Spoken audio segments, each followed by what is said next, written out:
Good day, creative friends. I hope you're well. Before I start chatting about today's topic, I wanted to explain how I transferred the sketch of this painting on watercolor paper without the use of a light pad. I did a thumbnail of the piece in my sketchbook and took a photo of it, and then I sent it to my computer so I can increase the size and printed it out in black and white. Then on the back of the printout, I scribbled with an HP pencil and laid that over the watercolor paper. Then I went over the design with a pen and it transferred it onto the watercolor paper. Light enough for me to see, but not too dark for it to be distracting. So while I art, I wanted to touch on last week's topic about the creative switch. More precisely, it was a comment from Janet that prompted me to talk about this again this week. And more precisely, Janet's husband's response. So her comment went like this. Oh yes, someone else acknowledges the lack of a creative switch. You can't just turn it on. I whine to my husband that I want to paint, and he always replies to just sit down and paint. Just doesn't get it. Left brain, right brain, LOL. So, of course, my first reaction was, yup, been there too often, done that too many times. It's a difficult phenomenon to explain to others. And then I paused and I realized that Janet's husband's response was not wrong. She told him she wanted to paint, so he told her to just do that. You want to paint? So paint. An obvious solution to a need, right? Plain and simple. And when you look at it from that point of view, it's the right answer.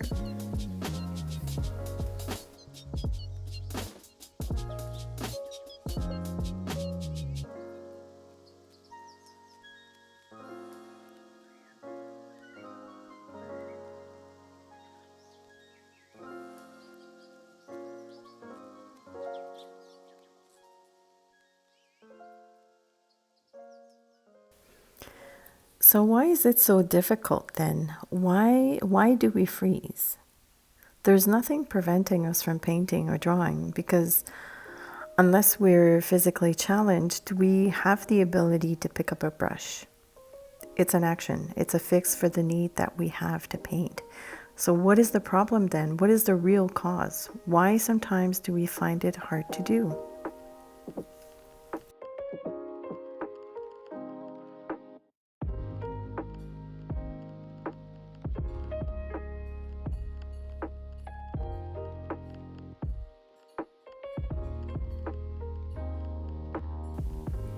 So I figured out for myself anyways that the problem is not that I cannot paint because I've already established that I can.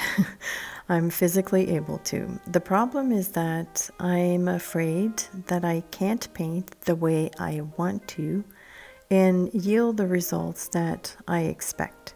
That is the real problem. We expect so much out of ourselves, and I'm guilty of that. I admit it. And it can drag you down a very slippery slope. For me, the only solution to this problem is to actually do the action, especially since I earn a living with my creativity. Inactivity is a luxury I cannot afford, so I've had to come up with ways to cope with that. And one trick I find works best for me is to do small exercises, either in my sketchbook or in my pocket doodler book. Something small, something that I don't mind wrecking or have very little expectations for. Just keep in mind that starting is always the hardest part because it's very uncomfortable. It's almost always guaranteed a fail at the beginning, and you pretty much won't like what you're drawing or painting. But if you push through, and sometimes for myself, after one page, I can find my groove or an idea. Sometimes it takes 2 or 3 pages, but the inspiration eventually comes. However, if I don't do the work, the inspiration will not come. We need to be willing to go through that rough phase, the ugly stage, I call it, in order to cross over to a place where we're actually comfortable and find the flow.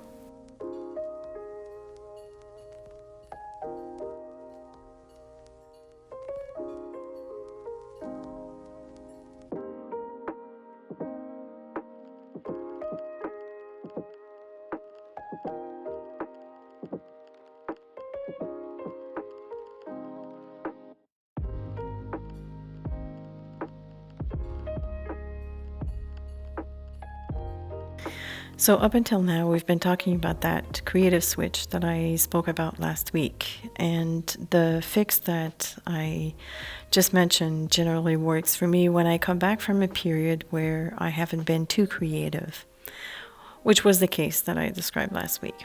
But what happens when you have the ideas and the inspiration, but things go incredibly wrong and you end up wrecking a few pieces of paper? And to that I say it's probably a lack of practice and a bit of an energy drain. And in that case, a small break might be necessary. Maybe go for a walk or a nap, or in my case, I like to dance. I like to physically move. And then when I sit back at my desk, I do a few tests and sketches. I call this a reboot, kind of like a computer. It resets the mind, and the exercises allow me to see where I need to improve and find ways to correct my process.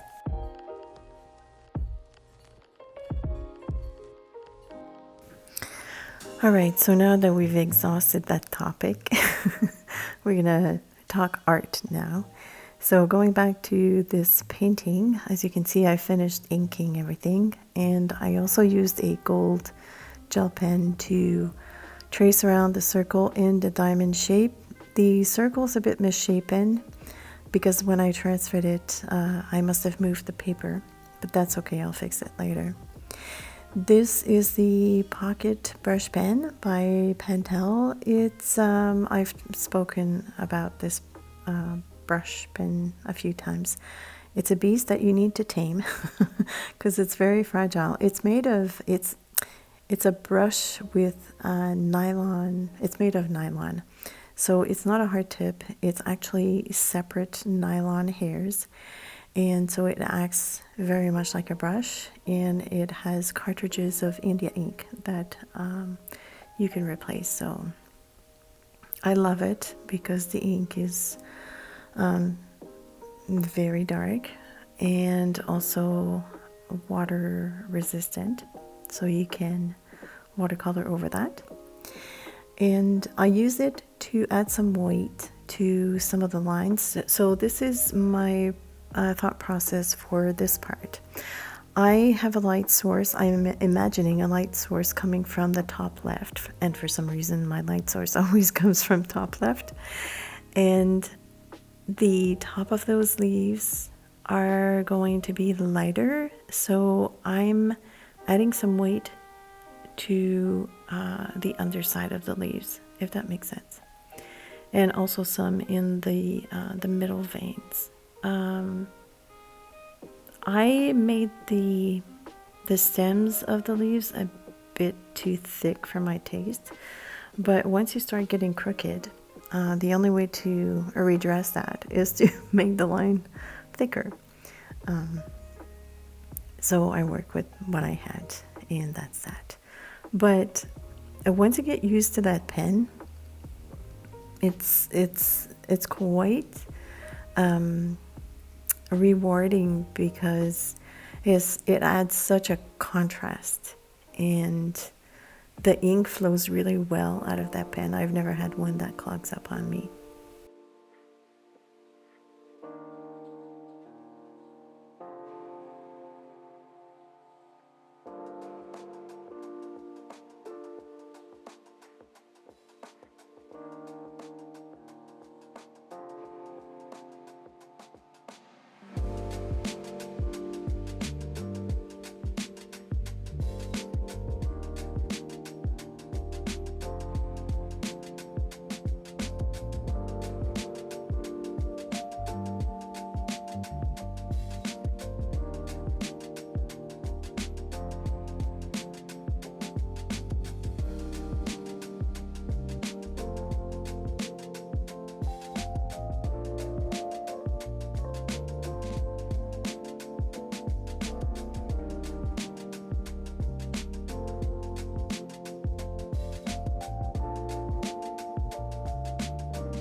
I'm sitting here sipping on my tea and watching myself arting. I just want to say a big thank you to those that I've left comments on last week's video. I know I'm not the only one who goes through this periodically, and I think it's good that some of you are reaching out and sharing your stories. It's a good way to support each other. We all need from time to time the support of others. Ideally, it would be great if I could sit down with some of you and have a real chat. But for now, we have the internet, we have this small connection, and then who knows one day what capabilities we'll have to meet. But yeah, it's just it's a feel good feeling to know that the challenges are the same for everyone, no matter how experienced you are, or if you're at the beginning stages. There's always something to overcome. It's part of the game. Speaking of overcoming, I fixed that circle by taking the design template that I have and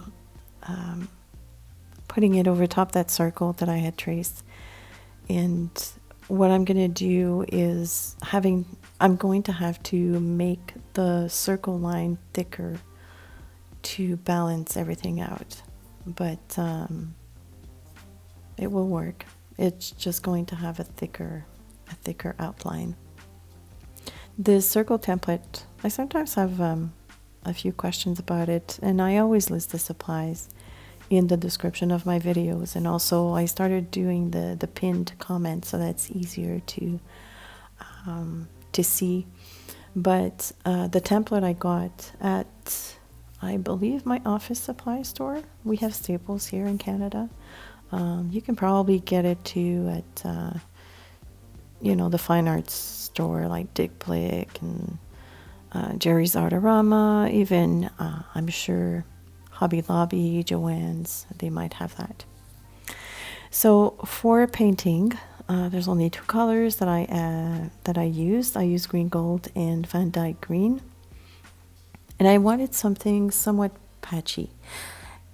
And when I applied the green gold, so the green gold is going to go where I think the leaves are being touched by the light the most, but I'm not going too extreme here. I want this a bit painterly. But when I applied the green gold, I also made sure that I wasn't painting right up to the inked line. So in essence, I was left with a little bit of a white outline instead of adding white highlights. I decided to leave a gap between the ink line and the top of the leaves, or where I thought the leaf would be the lightest.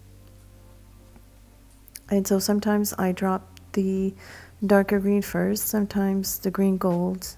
There was really no rhyme or reason. I just wanted to have something very, very easy to paint, patchy, you know how I like that.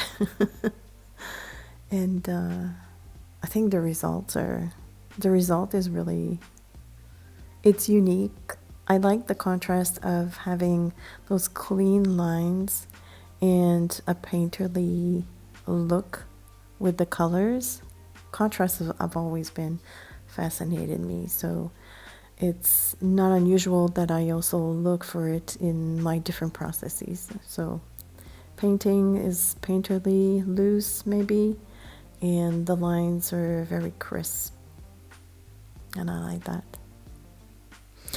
I forgot to press the record button on my overhead camera for the painting part, and when I realized that I was crushed, then I remembered that I had filmed some sequences with my phone, and luckily that was one of the segments that I filmed. So I'm sorry you're not getting an aerial view, but I think it's quite interesting to see how the brush is interacting with the paper from a different view. And of course the lighting is quite different, that it's very difficult to coordinate. I tried to match the color of the footage I have on my phone to the footage I got from my video cam, but it's almost impossible to have a correct match. And there it is. All I need to do now is add my signature and I'm done. I made my signature almost part of the design by adding it right next to that branch. And I think it works. But I've had a good time painting that. I'm not gonna lie, this was my second attempt plus the sketch in my sketchbook. So when I tell you that I've had to practice before, like one of the tips was to practice, because sometimes you're tired, you're overworked. That was the case this week. So I made it work by doing a few exercises and doing a painting that I had completely messed up because the black wasn't dry enough for me to remove some of the pencil marks, and I erased over a black mark and I smudged everywhere. So there was no getting back to it. But anyways, here's the painting. I hope you've enjoyed this video. I hope you've enjoyed that chit chat and that it somehow helped you. Of course, I want to say a big thank you to my awesome patrons for supporting my art over at Patreon. And thank you all for watching and commenting on my videos. Please stay safe, healthy, and creative, and I will see you soon.